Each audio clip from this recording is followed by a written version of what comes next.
Welcome to Her Story Matters, a space where we amplify the voices of remarkable women making a difference. I am Marhaba Ali. I am here joined by my co-hosts Beatrice Sisi and Zara Siddiqui. Together, we explore the stories that need to be heard.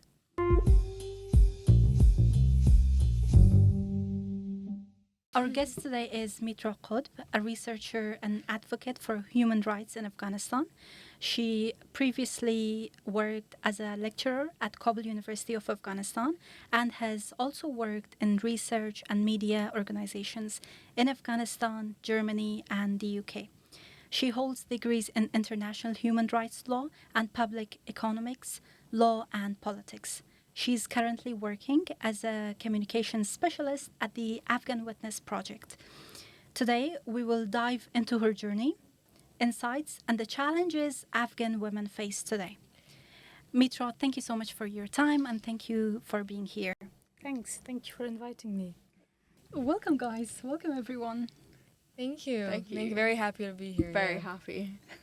Okay, so Meetra, before we dive into your work with the Afghan Witness Project, would you mind sharing a bit about your experience in Afghanistan, from your childhood to your adulthood, into how you chose to go into the human rights field, and how has it been so far?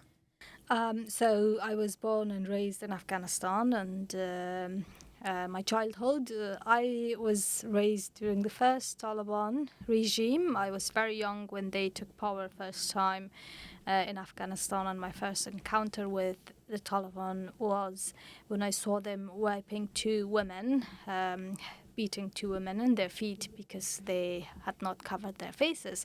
That was the first encounter that kind of shaped my vision of the group, about the group and how brutal they are, and how they started restricting women and started violating women's rights from the very first days of gaining power. And as I grew up, I witnessed lots of injustices against women, violence against women in Afghanistan. Afghanistan was and still is one of the worst places to be a woman, according to lots of studies and world ratings as well.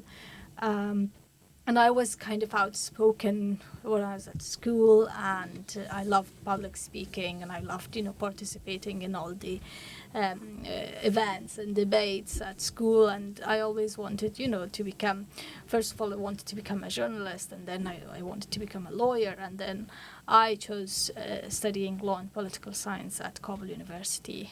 And that's how my journey into the world of human rights began, and I was very interested in all these debates related to human rights, international human rights law, international humanitarian law at university, and I was very much interested in doing research in this field. So rather than practicing law, I chose to work at Kabul University, which was also challenging to get in as a lecturer.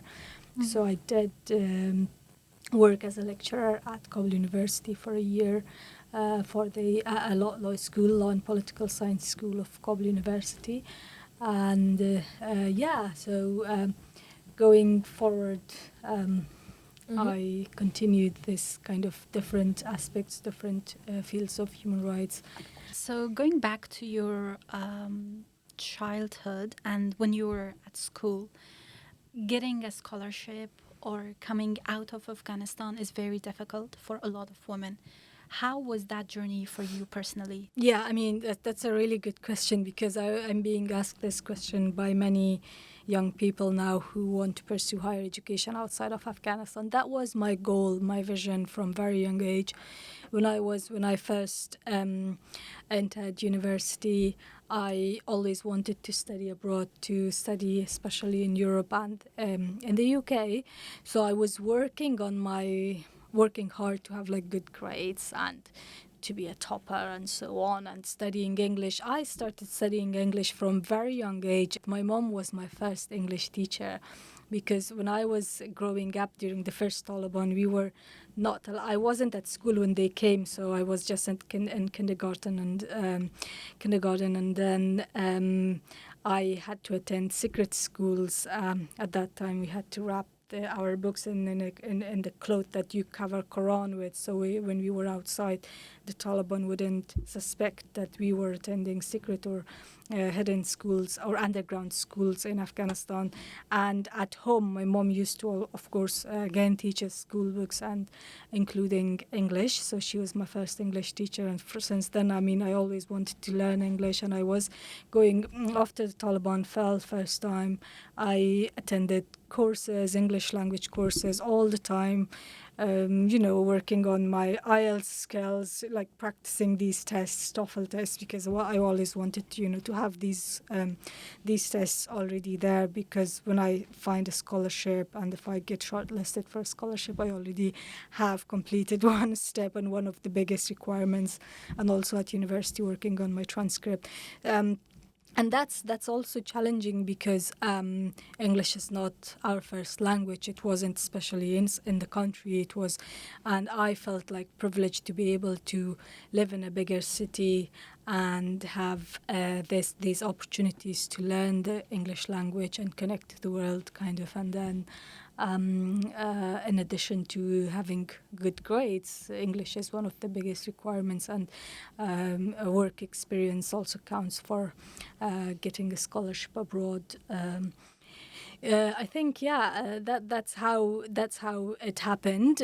Again, you need to work very hard, at least a year or two in advance, to apply on to different scholarships to at least secure one of them. And I was lucky that I got the scholarship to Germany, the DAAD scholarship, and then I did. After that, I applied to Chevening scholarship in the UK, and I got that too. And after studying in Germany, I came to the UK to study, to do an LLM degree after an MA in Germany. I did LLM in International Human Rights Law. So, in regards to your day-to-day life as a child before with the Taliban, and then after the Taliban stopped having control over Afghanistan, and then when they came back in 2021, what was your day-to-day in these three situations, if that makes sense? From the moment you woke up, for the moment you went to bed, what was it like living in Afghanistan and being a woman in Afghanistan? Araba would also relate to this. I think it was challenging times. Now that I'm thinking about it, was dangerous because after the Taliban fell in 2001, and we had the Republic. Obviously, schools open to women. Women could go back to work, could go to university as well. It was like world of opportunity and freedom for us. However, as a child, I wasn't really, understanding what's going on in the country. But growing up, you could see how the situation is. However, we were attending school, we were going to universities, and people were going to work, but we were also having the risk of, we were risking our lives, clearly, because there were lots of bombings around the city, there were lots of suicide bombings, there were assassinations, and security wasn't that great. After a few years, the Taliban fell first time, but we were still, we were resilient, and we were continuing our studies because we didn't take it for granted for what the opportunities we had in the 20 years since 2001 until 2021, and there were the lots of achievements, progress in women's situation. Women like me, I am the product of that era. Araba, for example, the same. We did study in Afghanistan. We did our undergrad in Afghanistan. We could study English in the courses, and then we had the opportunity and at least this connection to the bigger world, that there are lots of other opportunities studying abroad and going to Europe or to the UK. So that's how it was. I remember when I was at university, I think it was the last year that there was, they said there was a bombing near our house in Kabul. The terrorists had got into a building, around in a residential area. They were trying to, I think, target the U.S. embassy, if I am not mistaken. But that was residential area, and we were, locked at university. We couldn't go to that to our own area. And I remember we went home through like very different small roads, alleys, and until we got home. And that was like very scary. That was the first time I think I was clearly understanding what's going on in this country. Like you can die just any moment in that city, especially. I mean, and you could hear the sound of the bullets, or when the U.S. was bombing the Taliban in 2001. I remember we were living in a big house. 8 p.m. All the lights were going off, and the bombing used to start, and the house was shaking. But people were happy; they were thinking because they're bombing the Taliban. So, so this is what my generation and generations perhaps before me have gone through, living in the war and raising their children in the war. And it's sad to see that another generation is again suffering those similar or even worse periods. Personally, I have experienced the same situation. So one day it was 7 o'clock in the morning, and we woke up by a huge bomb blast, and all of our windows were broken. So what was it like coming to UK as an Afghan woman and without your family? Well, I went to Germany first. It was first of all, I think that was one of those best years of life when you're an international student, come to a new country and meeting new people, different cultures, different languages, people from different backgrounds. But it comes with challenges as well. First of all, we are used to live with family in Afghanistan, and we are very much connected to each other. We're very close with each other. And living an independent life was something I kind of had prepared myself, perhaps mentally, because I knew if you want to achieve something, you have to compromise some other things. And I as a student, and I went to Germany. I didn't know any word of German, and I learned the language. That was the biggest challenge of learning a new language, adapting to a new society. Even the weather. I remember. I mean, when your body and your mind, and everything needs to adapt to that new environment. And then integrating in the society, it was great, because as a young person and as an open-minded person, you would feel like, okay, I will be open to accepting or to respecting other cultures, other people from different backgrounds, and it's always great. I am a very social person, and I adapt well in different environments, lots of friends, and so on.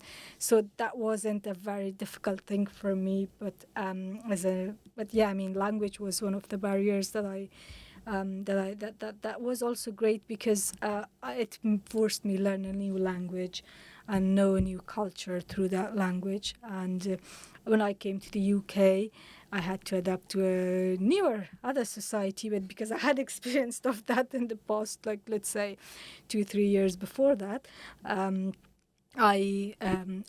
it wasn't very difficult. Sorry, when did you come to the UK? I came to the UK in 2017. Oh, okay. Yeah, and I can imagine that after living in Afghanistan for so long, you were welcoming to change. Maybe you wanted something different, or. But it must have been hard to be away from your family and stuff. Did you manage to stay in contact? Or? Yeah. I mean that was a difficult part as well, because you would need to cook for yourself, for example, or eat alone. It's something. It was a bit strange, but now, when I'm fully used to it, I don't mind. Eating alone. Or in our culture, you all have to sit around the table and eat together. and it looks a bit weird if someone in the family just goes and sits alone. Eats alone. That was like, these are very tiny things, but I think these are kind of important. That affects so many people mentally, who are far away from families. And especially when it's, let's say, when it's Ramadan. When I went to Germany a few months later, it was Ramadan, and I felt, however, I was fasting, and there were students from other countries who were fasting as well. So we kind of tried to make a cohort of support community, exactly. But later on, when you move cities from one city to another, and then you don't see people around, like, to have that sense of community, that feels sometimes lonely.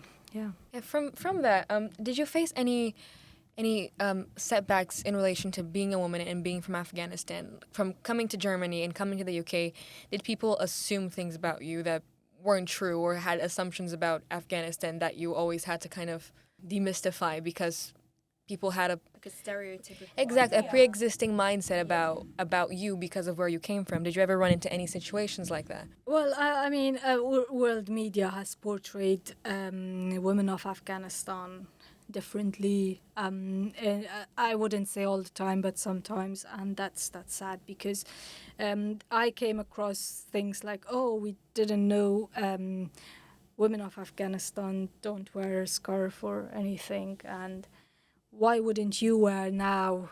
And questions like that, or do they still wear burqas? Because some people had, the only thing they had seen about Afghanistan was the Taliban and women wearing burqa, and I still don't. However, even now that the Taliban have forced women to cover their faces and wear burqa, I don't feel comfortable seeing women of Afghanistan on media with that image of a woman with a burqa, while there are lots of women from Afghanistan who are highly educated, who are working very hard to change these stereotypes and portray a better picture of women of Afghanistan to the world, not just a victim.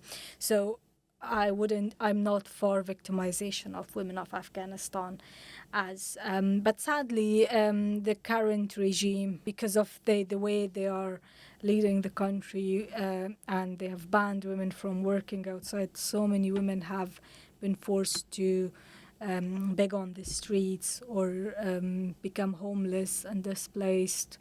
And by wearing that burqa, of course, that's what the world media is seeing, and they think all women in the country are like that, or even those who are outside, they're facing these questions of maybe you're different, kind of completely different and disconnected from those women. And there are also questions of women in diaspora and women inside the country, and they are two worlds apart.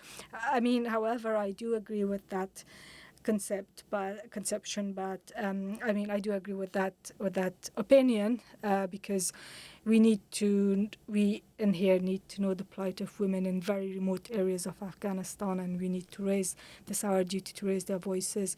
But I have taken the discussion very far from what you asked. But yeah, I've faced these questions quite a lot when I first left Afghanistan to Europe. People have this conception just because one place of the world is known in Western media by being characterized by women rights violation, that doesn't happen in Western countries. And I particularly think that's a huge misconception, because in the UK, I imagine, as a woman working with the Afghan Witness or in any other field in Germany and the UK, women face the same kind of prejudice, not being heard, not having our opinions taken into account. How has it been your experience in the workforce here in the UK, and working with men that don't, maybe, I don't know how your experience have been, I don't know if it compares to mine, but men that aren't very open-minded. Or don't value your voice as a woman? I have thank you for asking that question. I have this experience inside Afghanistan. I need to make it clear, inside Afghanistan, that I was, as a lecturer, as a very young girl. I was, I think, 22. I was as a lecturer, and I was much younger than my students. I needed to work very hard to gain respect of students, so they listen to me, so they accept me as a lecturer, and not only them. And then you had to struggle with the department, who are all these big men, all men, and I faced lots of discriminations, lots of, I would say, in today's terms, if I knew at that time, it's kind of abuse. And if there was like, I wouldn't say the country's situation was ideal and great before the second Taliban rule. There were lots of discrimination at workplace taking place in Afghanistan. There were lots of barriers on my way of going to Europe to study. They say, oh, you will lose your job. And if you go, so you don't go. Or they were going to the scholarship. They had gone to the scholarship committee. I had a scholarship from the US. They had gone there and said, like, don't give her scholarship because I'm not going to allow her to go. And like these things, they were like doing just to make, prevent you from pursuing education. But when I came to Europe, I saw, oh wow, there are lots of opportunities and very less discrimination. Obviously, I was very much impressed, to be honest. 25 years ago, Afghanistan experienced the first Taliban administration, and then Afghanistan went to another phase, a phase where international community was present in Afghanistan. And then 25 years later, since then, we saw that Taliban came back to Afghanistan and is now ruling in the country. So can you please help us understand the situation of Afghan girls and women in Afghanistan right now, what they are going through? Well, this is first of all very sad to see that we are back to before 2001, that Taliban number one were ruling the country. The situation for women in Afghanistan is getting worse without any signs of improvement. The Taliban have issued over 100 decrees targeting women and girls in Afghanistan. They have codified the restrictions that the Taliban have imposed on women in this law that was issued last year. Women are deprived of education. Afghanistan is the only country in the world right now where women are not allowed to go to school. Women are not allowed to show their face, to raise their voice, and their voices are banned in the public, which is absolutely unacceptable, illogical. Women are being systematically erased from society. And it's getting worse. Unfortunately, women, teenage girls should go to school in a few days, but since March 2022, they were sent back. In March 2022, they were sent back home, and since then they are imprisoned at home. They are not allowed to go to school, and we're entering the fourth year now, which is, you know what they are doing with girls, with women in Afghanistan, is they are losing lots of opportunities, and they're very important years of their lives as teenagers. They don't have any kind of, they have a very ambiguous, they have a very dark vision of what's going to happen to them.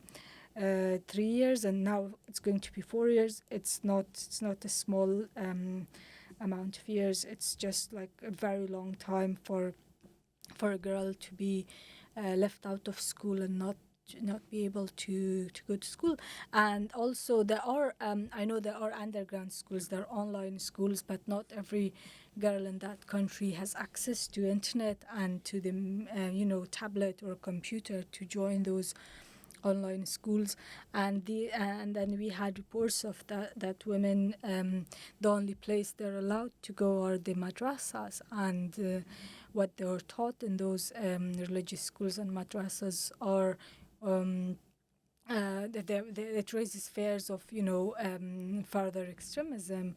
And then if they're becoming mothers, the mothers would raise children with extremist thoughts. So women, because of it has affected women mentally as well, like being imprisoned at home, and that only last resort that they could just attend and meet other people and then have some study as or madrasas. And I wanted to ask, how has your work with the Afghan Witness Project been so far? How have you guys tried to help these people, these women in Afghanistan? What are your projects? So Afghan Witness is a project of the Center for Information Resilience. We use open source investigation techniques to collect, monitor, and verify information related to human rights in Afghanistan. So our colleagues are collecting the information from the open source and verifying using OSINT techniques, focusing on women, minorities, and identifying mis and disinformation, because since the takeover there were lots of also restrictions to media and civil society. There were lots of mis and disinformation, and there still are surfacing on the open source. So what we do is we try to detect mis and disinformation. We are working with or supporting Afghan media and civil society, trying to share the skills that we have with them. And the aim is to act. We have a database of the data that we collect and we verify. So we are trying to act as a credible source of information on human rights in Afghanistan. What has been a major finding that you feel like people don't know about, or that's not getting enough attention in the traditional media, while people are like so quick to disseminate information that sometimes is not even true? What do you think it's something that the Afghan Witness Project has uncovered through their work that people maybe have no idea is happening in Afghanistan right now? At Afghan Witness, we have developed an open source interactive map that's useful for media, for journalists like you.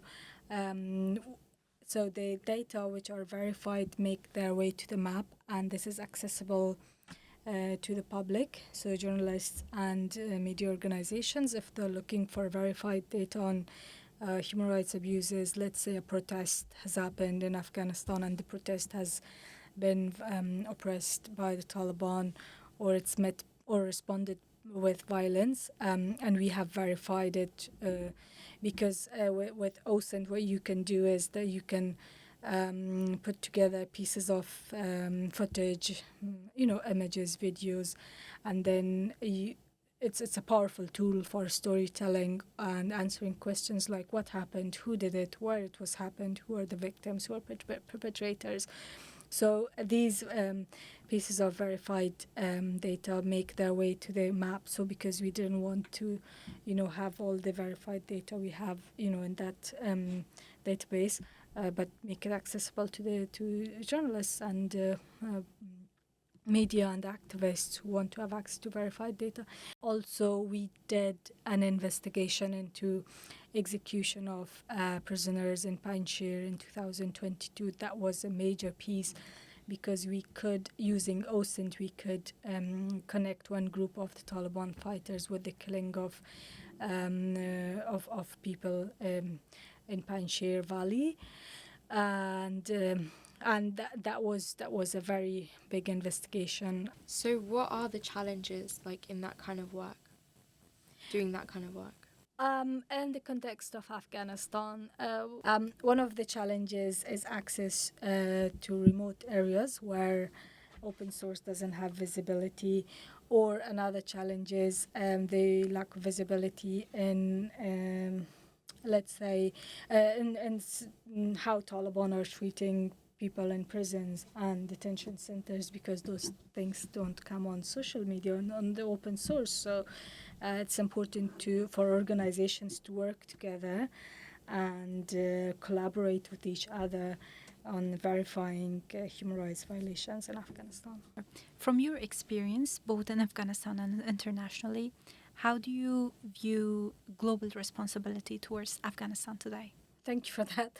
I think it is key that international community keeps supporting women of Afghanistan and people of Afghanistan, and especially when it comes to aid distribution, they have to make sure that it reaches the most needy, and we have seen reports of lots of corruption in aid distribution and discrimination, even in that discrimination against women, discrimination against smaller groups.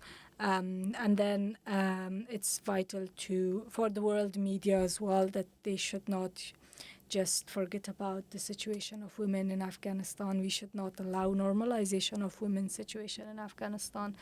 We need international community maybe increase supporting women-led businesses, women-led organizations, and perhaps pressurizing the authorities to respect human rights in Afghanistan. Based on your experience, Meetra, what do you think everyday people can do right now to support Afghanistan or Afghan women? I think if we are in exile or in diaspora, it's very important to keep advocating for women's rights in Afghanistan, to be their voice, not to forget about them, using the means we have in the West to raise awareness about the situation of women in Afghanistan. So, because there are lots of conflicts going on around the world, and we also need to, keep Afghan women on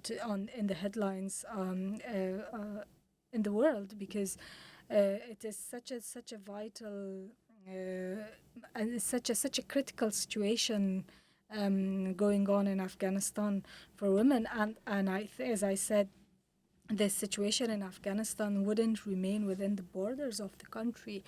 It will definitely affect other parts of the world because of the issues with security, with terrorism, extremism, and respect to human rights. From what you're saying, do you think that it's being spoken about enough? And do you think that people are doing enough about it, or is there more that could be done?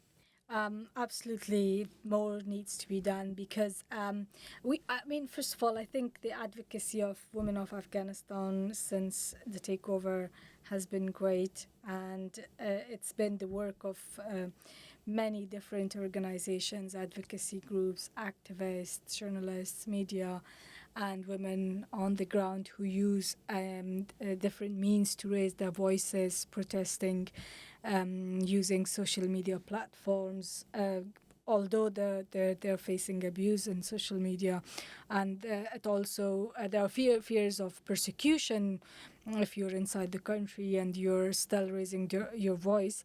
But we have seen the impact of that recently, that the ICC prosecutor announced filing arrest applications for the Taliban Supreme Leader and the Chief Justice, saying that their actions, they are criminally responsible for the crime of a crime against humanity, of gender persecution, and that's a big achievement so far, and I really hope that we see next steps soon. For our listeners, what was one thing that you learned today and surprised you? Please tag us on social media with the hashtag HerStoryMatters and share your thoughts. Okay, Meetra, if you could send a message to your younger self or give your younger self some advice, which will also translate to women who are now facing similar things that you faced growing up, what would it be? I think I would just advise working hard, keep up being resilient, and I know we carry trauma of war, as we spoke about. We carry trauma of being discriminated against, but still, if you just you shouldn't be discouraged by all these barriers on your way. I understand it's tough times for women of Afghanistan, and but I'm hoping, and history has proved that no dictatorship will last forever, and there's always hope for a change, for a good change and freedom for the women of Afghanistan. Is there anything you would have done differently, or you think someone should have done differently? Like, because for the Taliban to be in power for 3 years now, someone needs to do There has something. to be Yeah. something that could be done. Yeah. Do you think there's any area in which governments are failing, in which organizations are failing, or something you yourself would have done differently if you were to go back in time and do it all over again? The international community has failed the people of Afghanistan. That's, I think, a big betrayal. I understand there was a government, a very corrupt government, that led to this, but let's not forget the responsibility of international community because Afghanistan was part of this international community, and we didn't expect to be left alone for a group that's, you see that like all in the past few years what they have done, they're like any decree is targeting women, and not only women. The freedom of expression was one of the biggest achievements of the Republic era. We don't have that now. So it's not just a loss for Afghanistan, for the people of Afghanistan. It's also for the international community because we are living in a very globalized world, and things happening in one side of the world definitely affects other sides. So let's not forget about that. It's scary to think that people are kind of going back to what History the past was. generations, what people have been trying so long to get through and to overcome, and we're just going back to it now. So, Meetra, to wrap up our podcast today, what is your hope for Afghanistan? Well, I hope for freedom and justice and respect for human rights, where every person from any ethnic group, any gender, would feel included in, and their voices are heard, they're respected as a human being, and they have equal opportunities, and a society where women have equal say in it. For our viewers watching right now, please subscribe and like this video if you enjoyed our content, and follow us on social media and on our Spotify account, in which more episodes like this will be coming for the following weeks. Meetra, thank you so much for joining us today. It was a true pleasure speaking to you. Thank you for having me. Thank you. Thank you. Done. Our first podcast.